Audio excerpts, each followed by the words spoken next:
წავიდა. დღეს როგორც ვიცით, არის ევროპის დღესასწაული, ევროპის დღე საქართველოშიც. ამ ღონისძიება ტარდება, რა თქმა უნდა, ოპოზიციური ძალების მიერ და არახელისუფლების მიერ. ალბათ ყველა კარგად უყურეთ. მოგცენ კუთხე, მოლდაველებს, ქართველებს და უკრაინელებს. აი ახლა მოსულია დელეგაცია სტრასბურგის მერი და ალბათ გავესაუბრებით, მე რა თქმა უნდა, გაესაუბრებია და მინდა ვთქვა, რომ აი ერთი რამ თქვა, ემიგრანტებს ერთი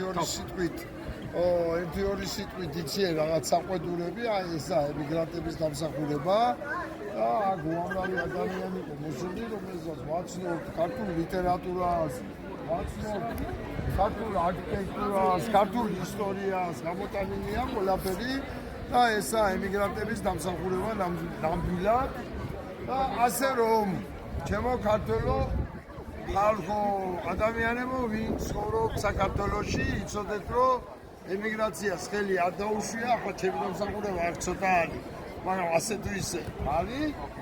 აი, ქართულ ემიგრაციას ხელი არ დაუშვია, პირიქით ყველაფერს აკეთებს და ევროპასთან ჯერ არ გაურიცხავთ, მოხდა კუთხე ადამიანებთან, უკრაინელებთან, ქართულ მოლდაველებთან და მოხდა კუთხე. ესე ჯერ კიდევ ევროპას არ ჩაუგრევია ჩვენზე ხელი და არადა ისტორიისთვის მართლა წუთები დარჩა ახლა. ჩვენთვის ადამიანებისთვის ახლა დარჩა წუთები.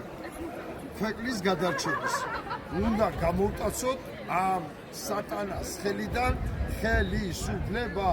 თორემ ეს კი არა, საერთოდ ჩაიკეტება ევროპის ხაზი, აი ნახეთ რომ დაინტერესებული არიან, მოვიდნენ ევროპელები, ესენი ქალაქის მერი და სხვადასხვა თანამდებობის პირები არიან და გავაცნობთ სიტუაციას. გააცნობენ უფრო სწორად, მე არაფერს ვერ შეარავარ და ასე რომ იცოდეთ, ვიბძვით და თქვენ უნდა იბრძოლოთ მაგ და უნდა გამოტაცოთ ხელიდან. ევროპა ჩვენ გვეჯიზე, ცეცხლი ოლიგარქიას.